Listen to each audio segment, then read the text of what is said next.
1 Samuel chapter 22.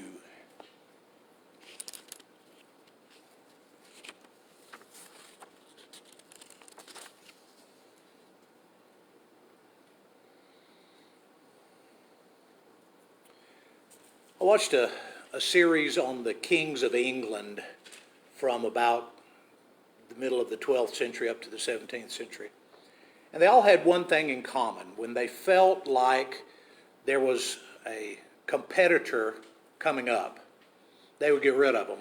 And typically not just them, but everybody that was friends with them, everybody that aided them, all of their family members, everybody was put to the sword to save the king's place. What we're looking at in chapter 22 is that kind of thing. Not only does Saul hate David, but Saul is afraid of David and afraid of David's family. So everybody that has helped David or that is helping David is at risk. The notable exception to that is Jonathan. Saul knows that Jonathan and David are friends. He knows that Jonathan has been in on helping him. And of course, David's wife, Michal, whom he has kind of left at home at this point as he's running for his life. Saul knows that his daughter is, in cahoots with David, that she loves David. But there are other people that have helped David and other people that are suspect as far as Saul is concerned. And he goes after them in a very strong way. So that's what we're going to be seeing in chapter 22. Let me throw a name at you and see if you remember him. A fellow named Doeg. You remember that name? Doeg was a shepherd. He was one of Saul's chief shepherds. He was in the tabernacle at the time that David went, and Ahimelek helped David by giving him the bread and Goliath's sword. So now Ahimelek is at risk, and the reason is that Doeg knows that he helped David. So we're going to start having those kind of little side intrigues. If somebody helps David and Saul can find out who it is, he's not just going after David, he's going after all those who help David. Let's just read the first couple of verses, chapter 22, verses 1 and 2. David left Gath. You remember he was in Philistine territory, and one of their capitals at Gath was pretending to be crazy while he was there. He left Gath and escaped to the cave of Adullam. When his brothers and his father's household heard about it, they went down to him there. All those who were in distress or in debt or discontented gathered around him, and he became their commander. About 400 men were with him.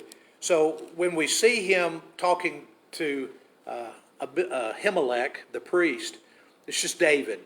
Right? He has some other men, but they're not with him at that moment. Now he has 400 people that he's responsible for, that he is gathering together in a group. So they're large enough to be considered a threat. They're large enough to be a militant force. But they are people that are in need. And they give them three different categories of folks that come to David. And I thought it was really interesting. He's got those who are in debt. Right? So folks who are kind of on the lam from people that they owe money. In those days, if you owed debt, they could throw you into prison, and you had to work off your debt. Debtor's prison was a very real thing. Those who were in distress, so people who were having problems in their home life, people who were having problems in their communities, people who were hard-pressed by perhaps the Philistines or some other outsider group that was coming against them. So they're in distress. And then the last group I really like, those who were discontented. Right? There were a lot of folks that were beginning to be discontented. The reign of Saul was not giving them what they had hoped that the reign of a king would bring. Now, God told them when they were out in the desert, when you get to Canaan, you're going to want a king, and here's what he's going to do. When Samuel was commissioned to go get the first king, he first told the people, I'm going to get you a king. Here's what he's going to do. Well, now they're starting to figure out that God knew what he was talking about, and Saul is not always doing things that are to the good of the nation. And as a result, there's a lot of them that are in discontent. So if you're in debt or distress, or if you're discontented, that's a great three-point sermon if you ask me, then you go join David's group. Like I said, he's left Gath now and moved to the cave of Adullam. And I have a map this time, and everybody can see that from where you are without any problem.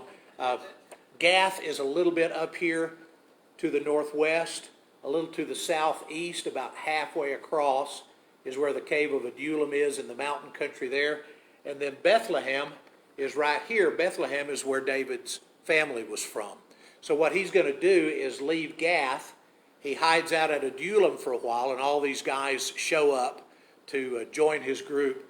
His family members come down to the cave and are there with him, but they're not safe. It's not a good place for his family to be, so he's going to move them. Look at verse 3, chapter 22, verse 3.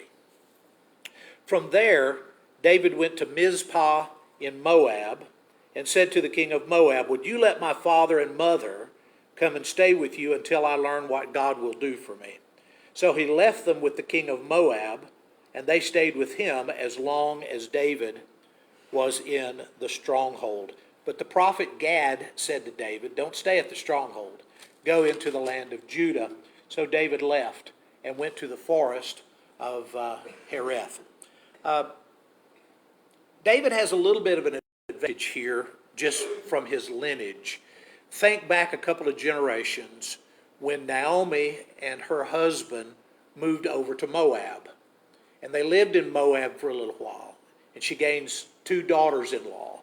One of those daughters-in-law stays in Moab. Her other daughter-in-law, Ruth, follows her back. Whither thou goest, I will go. Whither thou lodgest, I will lodge. Your people will be my people, and your God will be my God. She ends up marrying Boaz.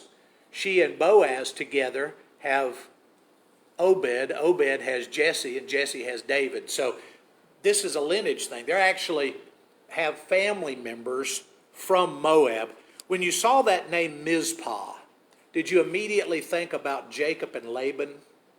Jacob and Laban, or Jacob and his family are running away from Laban. Laban catches up to them, and at a place they name Mizpah, we have that Mizpah benediction. May the Lord watch between you and me while we're absent one from another.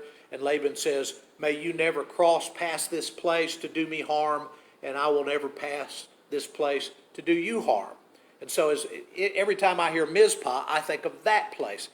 This Mizpah and that Mizpah are hundreds of miles apart.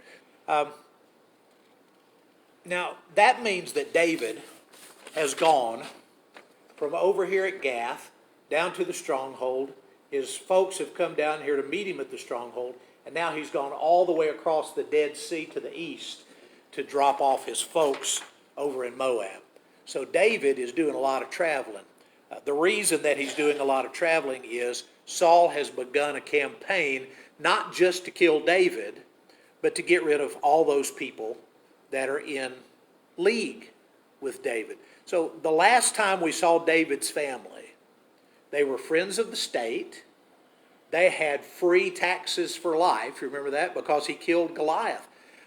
When David first went to work for Saul, King Saul sent a request to his family. I want to keep David with me so that he can play the harp for me. David works his way up through the ranks in the army. Everybody was proud of David, and everybody was proud of David's association with his family and with what the family had done in raising him up. What a great young man, what a great family. Unfortunately, now David is a fugitive, and his family are suspects. So he wants to get them out of there. So they actually go into political asylum across the Dead Sea in Moab. Now, I want us to do a long read. This is beginning in verse 6 all the way down to the end of the chapter, and see just how far Saul was willing to go to not just get David, but to keep anybody else from having any designs on helping him when he came near. Saul heard that David and his men had been discovered. Saul was seated, his spear in his hand, under the tamarisk tree on the hill at Gibeah, with all of his officials standing at his side. He said to them, "Listen, men of Benjamin, will the son of Jesse give all of your fields and give all of you fields and vineyards? Will he make all of you commanders of thousands and commanders of hundreds? Is that why you have all conspired against me? No one tells me when my son makes a covenant with the son of Jesse. None of you is concerned about me or tells me what my son has incited in my servant to lie in wait for me as he does today." Saul says David is lying in wait for me. He knows David is over there. He knows David has 400 people under his command now. He's concerned, he's convinced that David is mounting a rebellion, which of course is not the case. Doeg, the Saul the son of Jesse, come to Ahimelek the son of Ahitub at Nob. Ahimelek inquired of the Lord for him. He also gave him provisions and the sword of Goliath the Philistine. The king sent for the priest Ahimelek son of Ahitub and all the men of his family who were the priests at Nob. They all came to the king. Saul said, "Listen now, son of Ahitub." "Yes, my lord," he answered.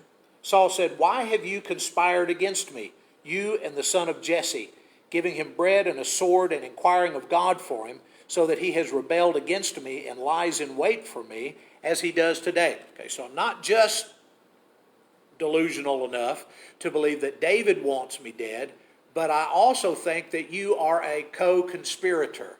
So we've got a priest of God who helped David. What did David tell the priest when he went there? "I'm on a mission for Saul," right? So David tells this guy, "I'm on a mission for Saul." He gives David whatever he needs, takes care of him, because he thinks David is on a mission for Saul. Now Saul thinks that he's on a mission for David and considers him a co-conspirator. Ahimelek answered the king, "Who of all your servants is as loyal as David, the king's son-in-law, captain of your bodyguard, highly respected in your household? Was that day the first time I inquired of God for him? Of course not. Let not the king accuse your servant or any of his father's family, for your servant knows nothing at all about this whole affair." But the king said, "You will surely die, Ahimelek, you and your whole family." Then the king ordered the guards at his side, "Turn and kill the priests of the Lord, because they too have sided with David. They knew he was fleeing, yet they did not tell me." But the king's officials were unwilling to raise a hand to strike the priests of the Lord. The king then ordered Doeg, "You turn and strike down the priests." So Doeg the Edomite turned and struck them down. That day he killed 85 men who wore the linen ephod. He also put to the sword Nob, the town of the priests, with its men and its women and its children, its infants, its cattle, its donkeys, and its sheep. But one son of Ahimelek, son of Ahitub, named Abiathar, escaped and fled to join David. He told David that Saul had killed the priests of the Lord. Then David said to Abiathar, "That day, when Doeg the Edomite was there, I knew that he would be sure to tell Saul, 'I am responsible for the death of your whole family. Stay with me. Don't be afraid. The man who wants to kill you is trying to kill me too. You will be safe with me.'" There's so many things going on here. First of all, I like Saul's men in the fact that they refuse to kill priests. They have a conscience about them and about the law of Moses that says, "We know you're our king and we know you're our chief commanding officer, but we don't kill priests." So I like these guys, which makes me like Doeg even less. This guy, we knew last week he was going to tattle. David says, I do, that he was going to tell Saul that we had been here. What David didn't realize was that Saul was going to be as ruthless as he was. He doesn't just kill the priests. He kills the priest's family and kills their animals. What does it remind you of, this list of he killed the men, he killed the women, he killed the kids, he killed the animals? What does it remind you of? When we came across the Jordan River and God put the edict of death on Jericho, right? Once those walls fall down, you go in there and you kill everybody. And you don't keep stuff for yourself. Right? Everything in there is dedicated, basically dedicated by death to the Lord. You don't take anything out of there.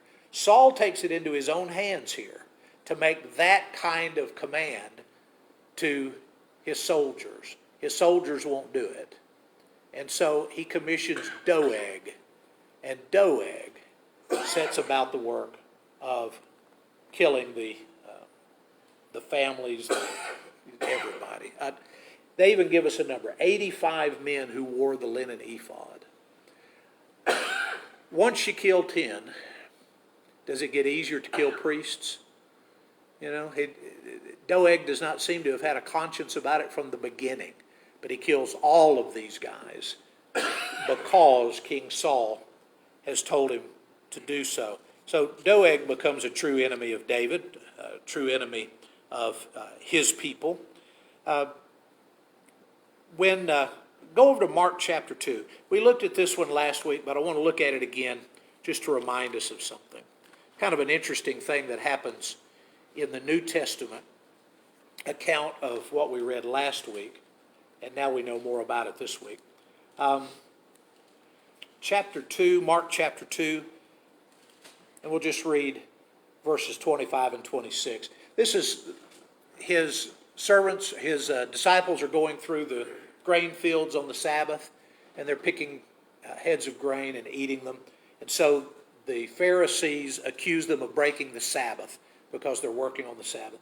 And Jesus' answer is, have you never read what David did when he and his companions were hungry and in need? In the days of Abiathar the high priest, he entered the house of God and ate the consecrated bread, which is lawful only for priests to eat. And he also gave some to his companions. Right? So we read that last week, but last week when we read it, it was attributed to the priest at the time. Right? Now that priest and all of his family have been killed, and Abiathar is the one who lives and takes up residence with David and his troops. So when Mark tells the account of David getting the showbread, he mentions Abiathar instead of his, would be his father. That was the standing priest at the time. So Abiathar was a priest, but his dad was the guy who was in charge, the one that is listed as talking to David during that interview, Ahimelek. So now we have a Saul who is not just willing to try to pin David to the wall with a spear. We have a Saul who's not just willing to throw a spear at his own son. Which, by the way, did you notice that when he was sitting under the tree and he was surrounded by his leaders of his people, that he had the spear in his hand sitting there under the tree? My first thought when I read that was, how stupid do you have to be one of his leaders and stand that close while he's holding the spear? Because, I mean, he could take a mood any minute now and go to throwing that thing around. But all of those were at his disposal until he said, I want you to kill everybody, all of these priests. And then they were unwilling to do so. So David is adopting outcasts. And as his group grows, they're going to become a formidable force in and of themselves. They're going to do some things outside of any other nation. They are kind of a little rebel group to themselves. They're going to fight battles in and of themselves. They're going to do some good things even while Saul and his men are trying to hunt them down. But at least for now, you can see that Saul's mindset has gotten so severe that he's not willing to stop. He'll have to stop at times because of affairs of state will just present themselves. He'll have to go home, but he always comes back. He wants David dead because he knows who David is, what David represents, who David's going to become. And he's trying the best he can as a human being to keep his dynasty alive. But God has already told him, your dynasty is dead, and David is going to be the one to take over. Any questions? Thoughts? No? All right. Well, if there's some way that we could help you by way of a public